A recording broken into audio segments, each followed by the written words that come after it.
Today, we're thrilled to welcome Brian Sykes to our show, an expert in branding, marketing, and the cutting edge of artificial intelligence. Brian has more than 20 years of experience in creative spaces. More recently, he has carved out a niche as a top voice for AI, blending in seamlessly with creative processes for professionals across the globe. He is recognized as one of the top voices for AI on LinkedIn. Brian leads his own initiatives into AI with his AI Lab Level 1 certification, sharing his profound insights with other creatives. His innovative approach and resources have helped countless professionals harness AI's potential, transforming their creative landscapes. Welcome, Brian Sykes. We're glad to have you. Thank you guys so much. I'm really honored to be here, Warren. Thank you. So Jacob and I have delved into AI for more than a year and a half now, and we've just been really excited by the possibilities. Tell us a little bit about your journey into AI. What prompted you to get into it, and why are you such an advocate for it today? This is always a great question, and it's always, what is that thing that triggered or engaged us initially into something that's brand new? And it's funny because my background, of course, as you mentioned at the front, is I've done branding and marketing, and I've done that through owning an agency for 23 years that actually closed down in 2022. In that space, I was at the forefront with college of learning desktop publishing. Our class was the very first one that used Photoshop, which was Aldus at the time, a freehand and PageMaker to do desktop publishing. So we were learning this stuff right along with the teachers. In fact, a lot of the things that we were doing, we turn around and show our teachers how we did it so they could tell other students. So I was a big proponent of learning desktop publishing at a time when it was viewed much the same way generative AI is today. When I saw the forefront of generative AI coming out and those initial, you could prompt and get a visual, even though it was low quality, wasn't that exciting initially, I saw the potential, and I realized there was a chance here of leveraging this and using it as a resource for other creatives to get on the front of this thing and figure out how do we engage this effectively. So that's really what I started doing. And what's funny is, in the process of learning, there were no resources at the time. Nobody was out there saying, here's how you actually get into Discord. And I wasn't a gamer, so I didn't have a Discord account. I had to figure it from the ground up. So that was really the challenges of figuring this whole thing out from the ground up, and then turning around, and I would learn and teach those who were right behind me. And I was really teaching people who were just like myself, in a sense, because that's the best way, is to talk to your prior self from where you were and how you got to where you're at. It didn't take long before I was well ahead of that initial mindset, and I'm still trying to remember to teach those who are coming along, as well as those who are pushing the very boundaries of what's possible with generative AI. Well, I think you're doing a fantastic job of that particular aspect of this new frontier that we're all kind of in. I've said, my brother and I, we've been tinkering with it off and on with a variety of things, from our Dungeons and Dragons prompt to branding and marketing things that we've done. So, and this is part of why we wanted to do this channel, is to show implications not just in work, in the professional setting, but in the personal setting as well. Sure. So what have been the most exciting AI projects that you've worked on recently? What really has animated you? Well, when I started doing the AI Lab, that was something that was really exciting for me, is because I've been involved in teaching pretty much since I started my career. From college, engaging in that space of learning the software to, we can almost forget that everybody's not us and have that knowledge in their heads right away. It's easy to go, well, I already know how to do this, so obviously everybody else does too. And so in 1999, I was actually contacted by a company. They're no longer in existence, but they had reached out and they said, hey, we saw that you're listed as an Adobe director, or it's actually Macromedia director user. You're one of 3 in the state of North Carolina. Would you be interested in teaching a class? And that consideration was just kind of floored me. First, that somebody would reach out because I'm one of 3 people listed. And I just assumed there had to be a whole bunch of other people who were using this software because it's so cool. But that's where my teaching kind of got started, is once I got there and we started talking about teaching a class and director, they're like, what else do you know how to do? And well, when I started listing Photoshop and Illustrator and Adobe, at the time, Macromedia Flash, some of these other applications, they're like, oh, we'd love to have you teach these classes. And so that started a side career of teaching software to creative professionals. And I ended up teaching for Lodestone Digital, which was at the time Interactive Fun with Josh Cavalier, the Avenue Group with Tech Head in Richmond, Virginia. So very familiar with that space, Jacob. Yeah, cool. But that's kind of where I started, and I did that for a little over a decade. And then I moved from that space into teaching for the U.S. Small Business Association, helping other small businesses learn the basics of branding and marketing. And it's sort of like, that's once awesome. you start teaching, it's a little bit of everything. Generative AI just happens to be the new thing on the block. So one of my questions for you is, when you look at generative AI, and we've looked, obviously stalked you online, right? Reasonably enough. And so when it comes to generative AI, and you mentioned, part of your background is teaching, which I think is amazing, but also design and art. Do you view AI as like taking that away from you, magnifying you? Do you view it as a continuation of the same career or a pivot? How do you feel about it in terms of your past? Oh, wow, great question. I think, with generative AI, I see it as an amplifier. It takes an existing platform of my knowledge bank and expands upon it. It allows me to have an amplification of the things that I know. The cool thing with most of generative AI is it's words-based and knowledge-based. So the larger your vocabulary around specific subjects, the more expansive you can be in the prompting that you create. I was just thinking about, I'm looking for a prompt I was playing with this morning. A new word that I came across, and this is kind of the fun thing, is I'm constantly exploring and looking for new things and finding ways to express myself. So suprematism, this is a new fascinating word that I got to play with. So suprematism really works around the idea of idealized beauty, working with graphical shapes like squares, circles, triangles, etc. And then when you apply that in your prompting, you end up getting more of that linear fashion. So, this is the fun thing with generative AI, is it takes everything that you are, it expands upon that, it amplifies the speed with which you can create things. And it's really, for me, it was a pivot, because obviously I closed down an agency. I started a whole new thing. But I really see it as an amplification of who I am, and utilizing all of those skills to kind of take to the next step.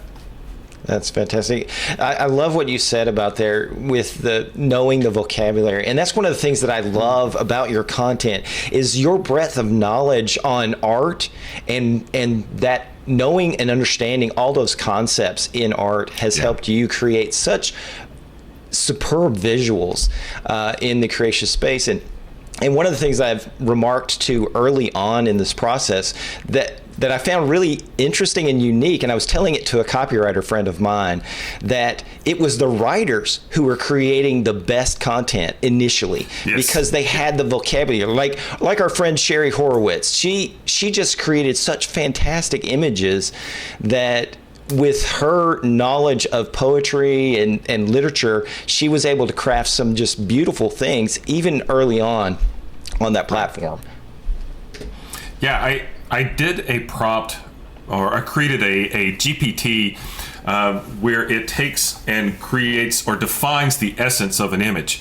The beauty of this is where we don't have to be stuck with our limited knowledge on a subject.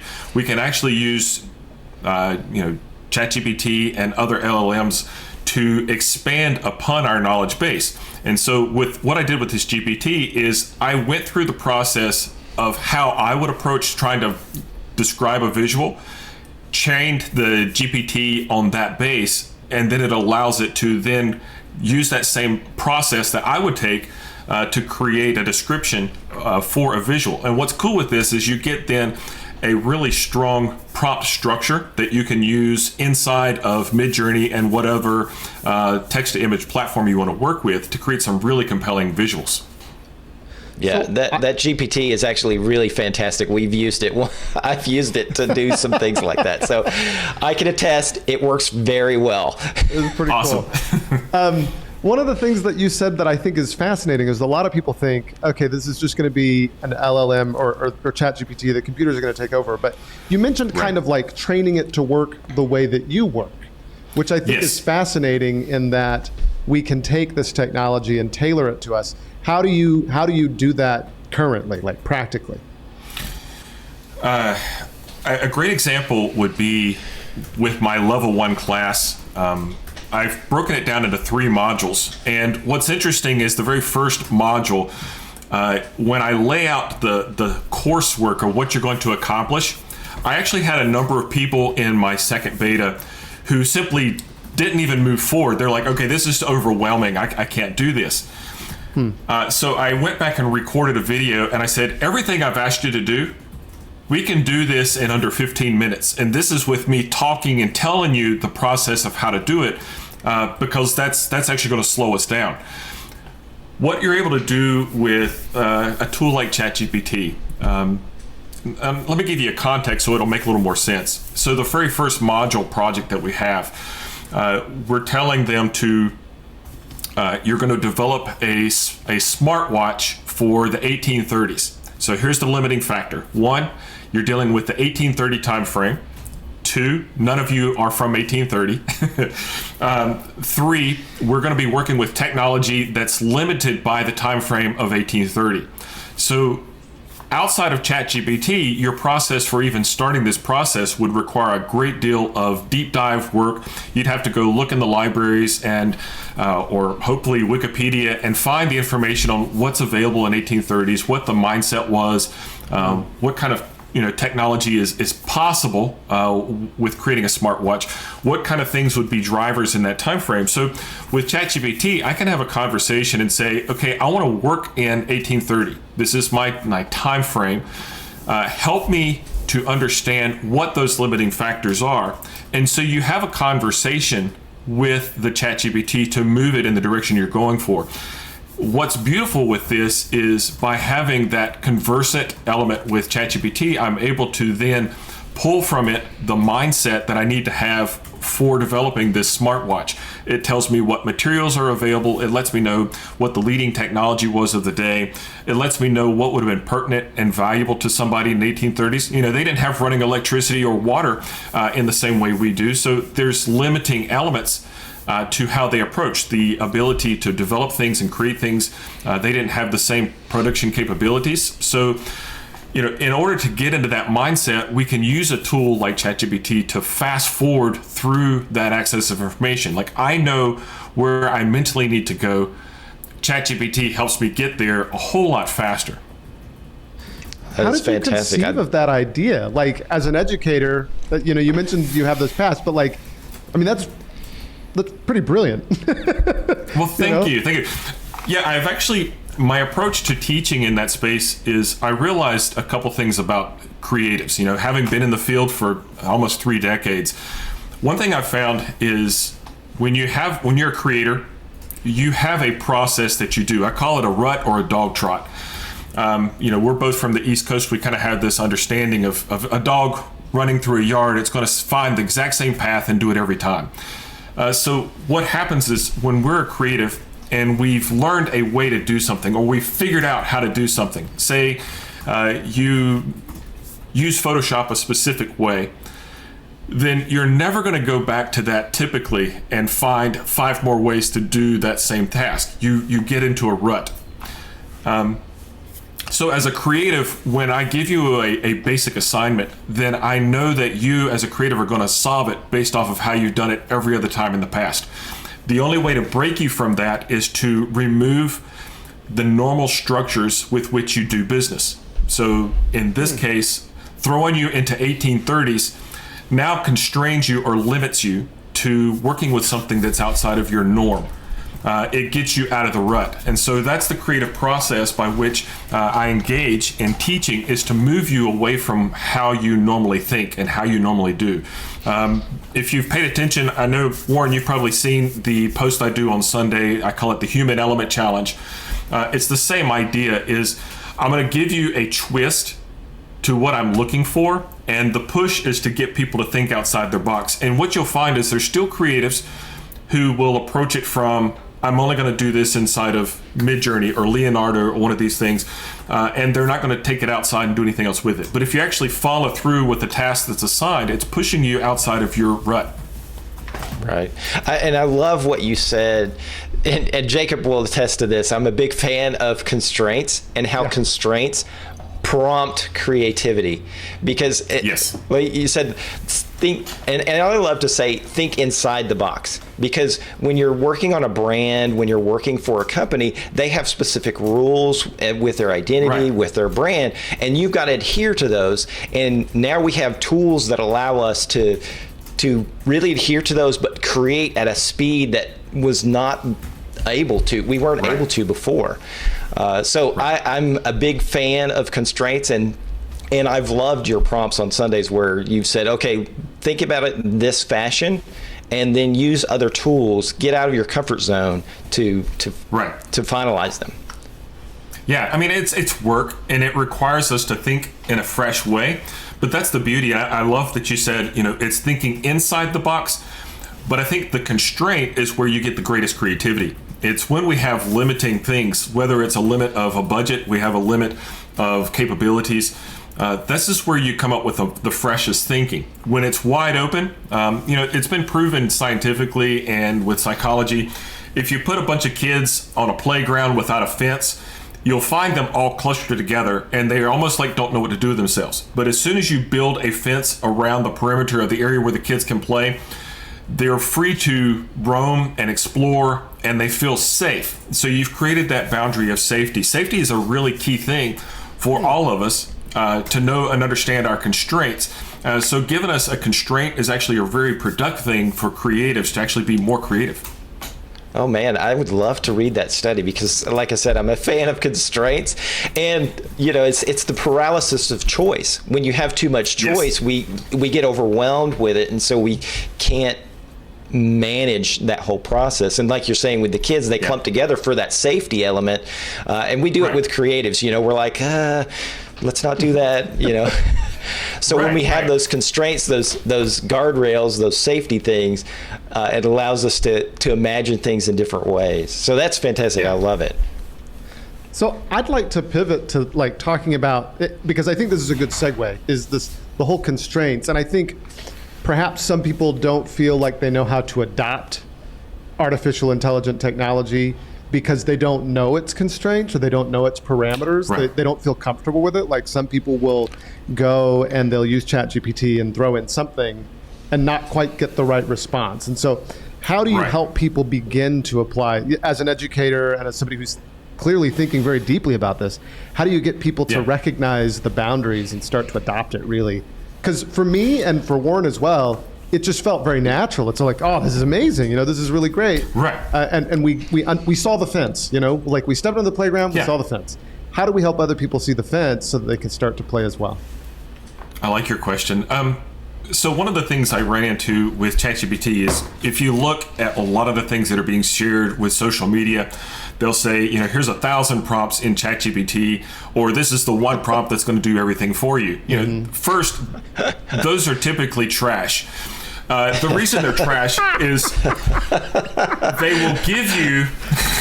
they'll give you a lot of content. Obviously, if you go to ChatGPT and say, write me, and you give some parameter, pretend like you're and then give it some structure, it's going to dump a lot of information, but the information is not on point. What your goal is like you just said, you need to create the constraint of what you're talking about. You want to limit it down, and then give it the constraints. This is why when I'm teaching the module 1 part of the course, is I give it the constraint of, we're dealing with the 1830s. This is kind of that teaching process of helping people understand how to engage with ChatGPT, to understand what those constraints do for you. when you're dealing with branding, if you've got a company, you want to start with, tell me more about that company.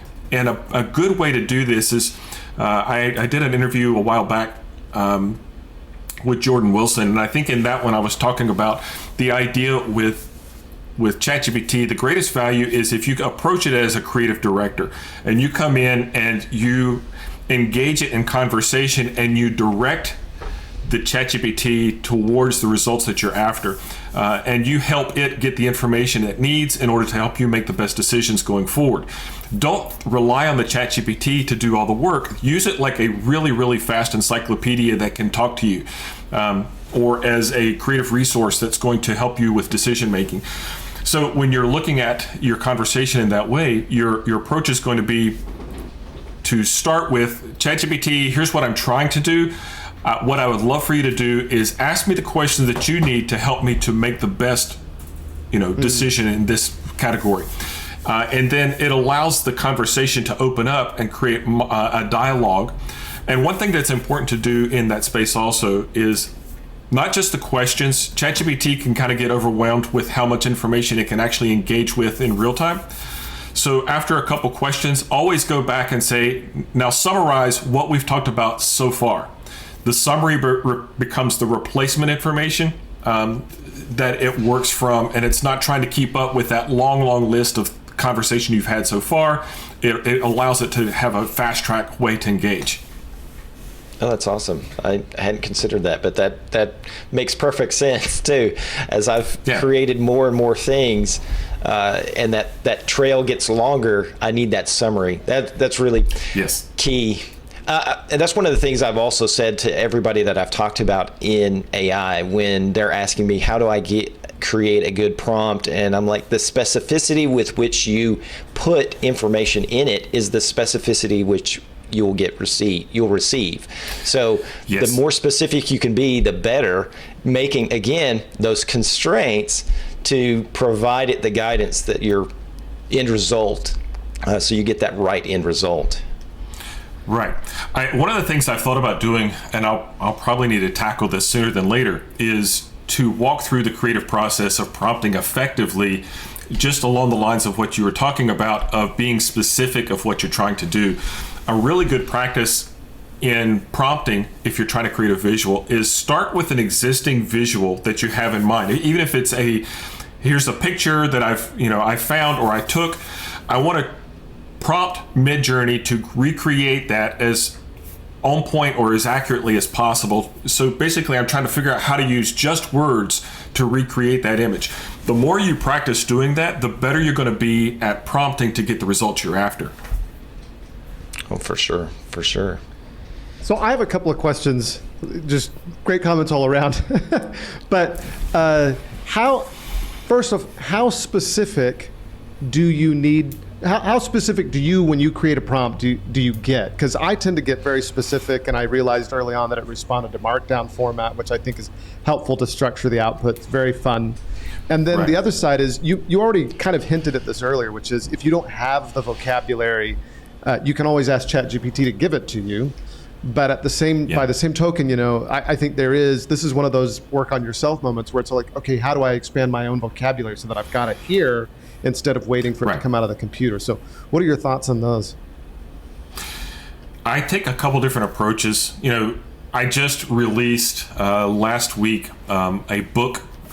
You can call it a book or a resource of 365 plus prompts that I created in Midjourney 6. And it's really my explorations around the tool rather than a specific, hard defined, this is the way to do prompting. What's funny is that's only a portion of my prompting in 1 month's time. And that's the crazy thing. So part of that creative process is I'm always exploring and pushing the boundaries and trying to figure out, okay, what works best to super simplify or to go deep dive. And it depends on where I'm trying to go with things. If you get the result that you're after with fewer words, great. If it's more nuanced and you're trying to get something that's very interesting. So the word that I was mentioning this morning was suprematism. I was playing with that word in Midjourney and seeing what it can create.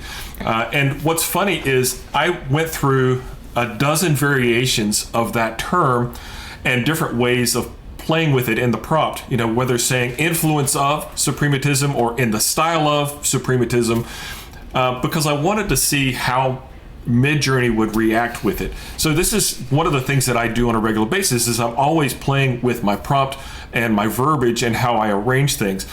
When I'm going for a very specific look and I've got in my head where I'm going with things, that I tend to do a deep dive breakdown where I'm defining, what is the setting, what is the time of day, what's the kind of lighting that's being used, where is the camera positioned in relation to this image, what are the nuanced details of the characters, what's happening in the foreground and the background, is it camera obscura, is it depth of field, what are all the things that are happening? And this is where I'm really getting into the nuanced elements of creative direction.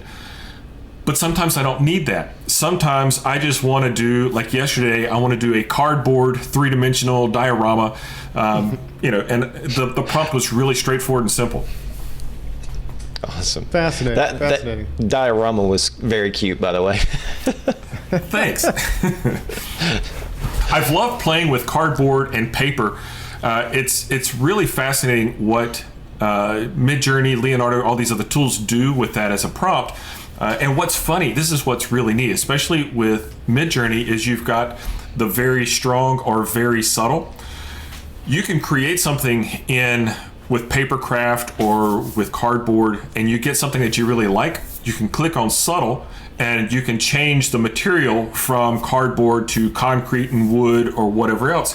And it takes that basic structure that you've created using the look and the feel of cardboard or paper, and it gives you a whole new look. That's something that's kind of really fun to play with in prompting. A lot of people don't think about how to take an existing thing that they created they really like to then expand upon it and go a totally different direction. Yeah. And I saw that with your prompt with the Japanese demon dragon thing, where you changed the prompt from paper to Legos and between and the weights. I really enjoyed reading through that document. It was fantastic. Nice. What do you see, what skills do creative professionals or professionals in general need to acquire to help them in this AI-centric world we're joining? You've got a lot of the skills already in play as a creative professional. You want to take that knowledge bank that you currently have and figure out how do you apply it in that space. Within that, I do think it's important for us as creatives to learn how to have conversations with an LLM like ChatGPT or Bard, to learn how to engage it effectively to get the results that you're after, to learn how to fast track things. I'll probably come back to that point because there's something I want to talk about that could be a help to creatives in that space. The other is to explore how the tools like Midjourney and Leonardo and some of these other tools that create images. I think it's really important for you to begin exploring in that space, because I think more and more this is going to become part of the standard tool set. You're not going to put AI prompting on your resume pretty soon. It's going to be like you know how to use Photoshop, or you're good at Illustrator or whatever. It's almost going to be the expected thing rather than this tag on piece. I think we've got a lot of tools now that are utilizing variations of generative AI. You should be very proficient in Photoshop using the generative fill. As Illustrator gets better, the same thing. But all the tools in the Adobe suite are going to have generative AI attached to it. Microsoft now has Copilot going alongside it. All the other tools that are out there are going to have generative AI components built in. So when those come up, don't just think of it as this side thing and you'll play with it sometime in the future. Set time aside to figure out how to use these things. Very much agree with fantastic. That. That is true. Though when you said Copilot, I don't know why it brought this up, but I saw these cringy images of Clippy down at the bottom trying to get you to do something in Word, and I'm like, no, not that. Yes, there was a missed opportunity. They should have fully brought Clippy back as a generative AI. Yeah, why not? I'll help you with AI. So I wanted to highlight your specific, what you've got going on there, Brian. So you've got the briansykes.com, and I just want to highlight the services you offer.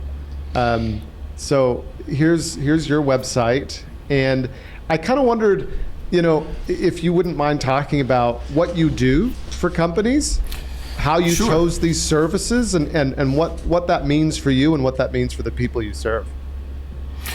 Yeah, so the idea is you've got the educational component. Definitely I love what I'm doing with the AI lab and the opportunity to create resources. I just did a post yesterday and sent it out to most of the creative directors that I know in that space to say, hey, help me fill this out so I can direct my training specifically to the needs that you have or people who are in your walk have. On the Brian Sykes idea was I've got almost 3 decades worth of experience in branding and marketing. I'm very competent and capable in the generative AI space. So how can I take the combination of all the skills that are Brian and make them available?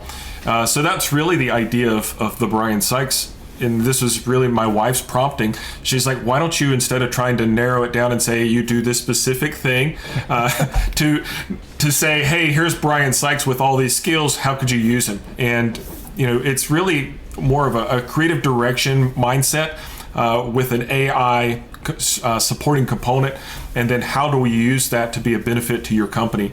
So that's really what my focus and hope is to do and be, is just basically take what's me and make it available.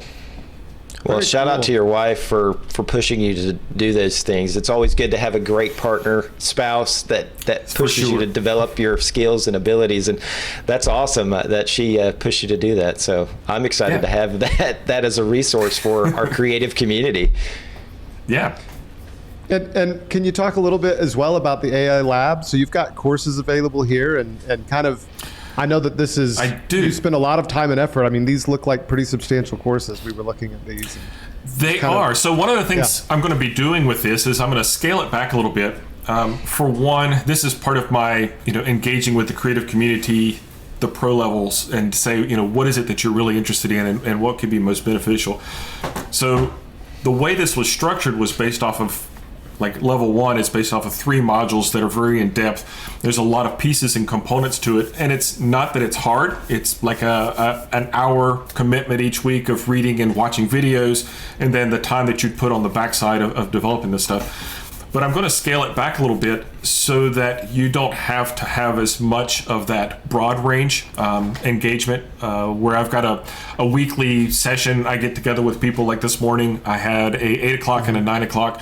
But that's the weekly of Q&A and kind of working through problems that they're having or they're trying to solve. To change these to where it's more self-paced, that's kind of the focus I think I'm going to move going forward, so that you can take level 1 and you can do it at your own pace, and there'll be a community on the backside. And then one of the things I found is, I think her name's Sunny Leonardisky. I can't remember how to pronounce her last name, but one of the things that Sunny does is she has a weekly top 15 questions, and she just does a live, here's a video answering those 15 questions. And I think that's actually a good idea. So I might do something more along those lines with the AI lab going forward. It's very involved. It takes me a lot of time of engaging. So this is part of that learning module for myself, is how do I keep refining and making this better and easier for other creatives. And then also one of the other things I've got is AIexplore.co, where I've got my books and resources available for people to purchase. And so I've got all these different areas of engagement with me. And that's kind of the challenge, and part of the reason my wife's like, you need to kind of narrow this down. you're all over the place. This is what I'm trying to work on. That was one of the things Warren and I were talking about, because as we stalk you online before we bring you on the podcast. You have put out so much content in the last year or so. Yeah. It's been amazing. Yes.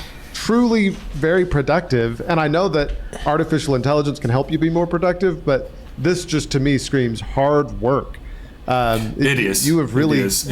you are an expert. You have dug in. I mean, I think that the reputation you have is totally merited. Thank you. How do you see artificial intelligence kind of in thinking about the future of work with AI? And you've been talking about this all along, but what do you think that looks like? I think more and more it's going to become, an extension. I love the idea of, AR, and I say AR versus AI, where you're basically augmenting, try that with words, augmenting the reality with which you exist and create. So the idea of engaging with generative AI and then looking at the marketplace and how people engage with information, I'm not old, but I am almost 50. This year I turned 50. And so in that space, shout out for that. I do as well. Yeah. July. Awesome. So we're from a different mindset then, and our generation and how we approach creativity, the things that we were trained in, those things are not appreciated in the same way by the current generation that's coming up right now.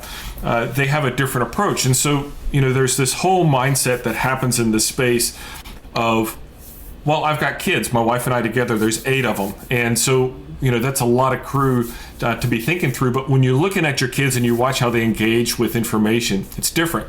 My youngest 2 boys are 15 and 17. And when we sit down to watch a movie, they're never just watching the movie. Like, I'm into the movie. I want to see from beginning to end. I want to catch all the nuanced conversations because it's a part of the story. But what I find happening with my 15 and 17-year-old is when they watch, they're also co-consuming on their smartphone. They're flipping through and seeing what's happening with their friends. They're checking on, post of whatever is on the latest game, what somebody shared on social media. And then only time that they really key in is when there's a highlight in action or something's coming along. They don't care about all the nuanced, detailed story elements that we might. And so this is interesting. I'm thinking about how is this going to have an impact on that generation's marketing and communication elements? How do we engage with that? And I think this is where we're going to see more and more a shift. And for people who are of our age, Warren, when we're engaging creatively, we're going to need an additional mindset. So to have a conversation with generative AI and say, okay, I want to reach this generation. Here's what I understand about them so far. Help me fill in the gaps and know how best to utilize my skills, my capability, and your tool sets to do that effectively. And so this is, just like talking to the 1830s and figuring out a smartwatch. We're going to have to kind of do the same thing with everything that we're doing, because we're not just talking to people our age. And this goes back to Ogilvy, who made the comment, your customer is not an idiot, your customer is your wife. Yep. That same kind of thing of we've got to figure out who we're talking to and how do we talk to them in an effective way. We're not talking to ourselves unless that's our very defined narrow target market. So this is part of where I think generative AI is going to come into play of how do we use these resources to more effectively do the things that we're supposed to be doing. Yeah, that is so true. With my children do the same thing, and we have that also in common. My youngest just turned 17, so 17, 19, and 21, and that truly you describe the way they consume content these days, and how are we going to engage with that in the future is definitely something that needs to be pondered on and considered as we dive into more AI in the future. Yeah. Agreed. Can I ask a question to both of you? How are you seeing your children in those age groups interact with artificial intelligence? Because my kids are too young to have a computer and finish their school assignments with ChatGPT. What are you seeing? What are you thinking? I'll let you go ahead first, Warren. I've got some thoughts on this one, but I'll let you. Here's something, and I'm pro, probably like you, Brian, I'm pro AI in just about any application, honestly, especially in education, because in 10 years, this is going to be an integral part, just like the calculator is now, where they were discriminating against it before, is now an integral part of any college class or any algebra class or whatever. And recently, maybe a month or two ago, my son was writing an essay and he was struggling with the last paragraph. He'd written the essay. He was struggling with the last paragraph. And I said, well, give me the paragraph. Give me what you've written. So I fed it into ChatGPT and I said, write me the conclusion paragraph for this. And he's like, no, that's cheating. And I was like, no, it's not. We're using the tools as we need to. And then we looked at it, it spit out some content. We looked at it and went, okay, now we edit it to more to your style, and we have that final thought. So it just sped the process where he had been racking his brain at the dinner table for 30 minutes trying to figure it out, and in 3 minutes we had something that finished it off, and he didn't get an F, he got an A, so he's happy. We're all happy. Yeah, I did a post this morning that I think is on point with this idea. So Shlomo had made an article on LinkedIn, and he listed 18 different kind of writing prompts and I saw that. Kind of help people. And I wanted to come in and talk about that a little bit, because this is something I find it's very interesting is, how do we approach the idea of utilizing what I was referring to as bumps and structures. So a bump in my mind is going to be something that like exercising, that might not be our greatest strength, and getting motivated to go work out. Or whatever your problem or whatever your thing is that you struggle with, you might need to bump. The other side is having a structure. That could be a huge resource for somebody who's kind of like your son, finished most of the thing, but now he needs to figure out how to wrap this up. So figuring out a way to have a structure for moving through that, those are all resources and tools. And I think what we need to be teaching our kids in our current generation is how to utilize the tools to solve the problems that they have in front of them. It's not about memorization of a whole bunch of facts and figures. Those are great, but the thing is that you'll find is when you find something that you're really interested in. When my 17-year-old, when he was 14, 15 years old, he wanted to build a computer. And the amount of interest that he had in that space, the amount of time he deep dove into learning about all the different things that build a computer, how to determine your RAM and your memory and your processing card. At that time, you could say, okay, Matt, I want you to come up with, what kind of maximized computer you could build for $500. And within 30 minutes, he'd come out with a list that he'd written down of every component that you would need, and then the price point. And he was thrilled with this. He was excited. His friends would ask him, what would you do for building a gaming computer with this price point? What I'm pointing out is when a person is interested in learning something, nothing gets in their way. They will pursue it wholeheartedly. And that's what we want to do with our kids, is teach them how to get excited about learning and leverage the tools to accomplish the tasks they have in front of them. You're right. When we came along through school, they didn't allow us to even think about a calculator until we got into advanced math, in high school level. Why worry about teaching people to be copies of existing things that they can do faster? In other words, if it's good to learn how to do basic math. Once you learn how to do basic math, I don't need to go back and redo that lesson over and over again to show me that I know how to do 5 + 5. Now it's a faster process. So learn the techniques and the skills, but then apply the technology that makes it work smoother and faster. So I've actually written a program, a basic structured program that I would love to implement into the school system for teaching high school level how to use generative AI and how to explore and use it. And instead of teachers getting angry that ChatGPT can write a paper, they need to say, okay, how can you leverage this tool? They're already using spell checkers and Grammarly and other things. Why not learn how to use ChatGPT effectively? Now, a well-written paper with ChatGPT is not going to be as good yet as a human being. It's not going to have that creative flow yet, but we need to learn how to have that conversation and creatively direct to get the best results and give us a framework to work from. Exactly. Well said. Yeah. Oh, agreed. Sorry, Jacob. Well said. No, I think the other side of this equation is like in the business world, if the point of education, so there's obviously the point that we need people to learn, we need people to be able to think. Right. But then when it comes to a job, you also need to teach people to be able to do. And there's not a job on the planet that won't rather you do it quicker with AI than do it slower by yourself. And Agreed. As a lawyer, we're always writing, and of course there are headlines already because some lawyers aren't checking their sources. Shame on them. But I constantly use it to help me write, and I'm wise enough to check the sources that it gives me. Right? I mean that's obvious. That's, sure. But yeah, I mean, ever since ChatGPT came out and discovered it, not a day or a week has gone by where I haven't used it to help me write something, whether that be an email or a letter, or even just brainstorming. And I don't think that that's cheating in any way or inappropriate in any way.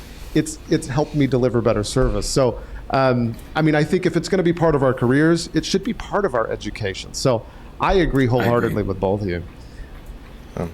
I mean, you talk about those things like Grammarly. It already has an algorithm in there. It's doing some deep learning because it's predictive what that is. So they're already using an artificial intelligence. They're not using generative AI. But and we're that's what I love talking to people about AI, and when they realize that your smartphone or your Netflix account or your other things, you've been using AI quietly for years, and now we're just creating content. So it's a different conversation. Yeah, I mean, before the big wave of 2022, when generative AI was suddenly on the forefront, everybody's talking about AI and they're afraid of things. I think Adobe missed an opportunity to kind of point out, hey, we've actually been using variations of this. Have you been using the neural prompting stuff that's available in the back end? Because that's AI. So this is the fun thing with all of these tools is all the technology, it tends to hinge on the idea of whatever the buzzword is. We're going to make everything wrapped in this buzzword because it's the moment, what's getting attention and what's gaining traction. But the technology's been there for some time now. It's just we didn't call it by the same name. So you're absolutely right. Everything, from your smartphone's engagement to your Netflix selections it makes for you based off of your watch history. This is just machine learning. Yep. Very cool. Fantastic. Well, this has been a fantastic conversation. Brian, thanks again so much for joining us and sharing your expertise and your knowledge with the creative community. It is fantastic. I'm excited whenever I see your name pop up in my LinkedIn feed because I'm like, oh, this is going to be fantastic. And you never cease to disappoint. So, to disappoint with that. So I'm always excited to see that, and looking forward to any content you create in the future. So any last thoughts or words before we say goodbye to our audience today? No, this has been really good. I appreciate you guys allowing me the opportunity to speak with both of you. This is always a fun thing to talk about and to discuss how generative AI really impacts us all. Rather than let it grab us by the collar and pull us through life, I'd rather be getting a hold to it and making use of it as a tool. So think of it as another tool in your toolbox and figure out how to leverage this thing. And I'm one of many who are out there now trying to teach creative professionals how to use these tools. Love to have those who want to follow along. I'm on LinkedIn on a daily basis, as you mentioned, Warren, and I've got a lot of other tools and platforms to try to help creative professionals wherever they're at. So if you want to do the hard work of reading 1,000 posts that I've done, feel free to do that. If you want more one-to-one, I do offer one-to-one training on this, and also I've got courses to kind of move creatives through. So yeah, this is where I'm kind of passionate and want to be a help to other creatives to say, how do we grab these things and make them a part of what we're doing on a daily basis? Because like I said at the very beginning, generative AI is an amplifier. So that's what I want to do, is show people how to use this to amplify what they're doing already. Fantastic. Thanks, Brian. We appreciate it. Thank you for coming. Been a great conversation. Oh, it was fantastic. Thank you, guys. Thank you.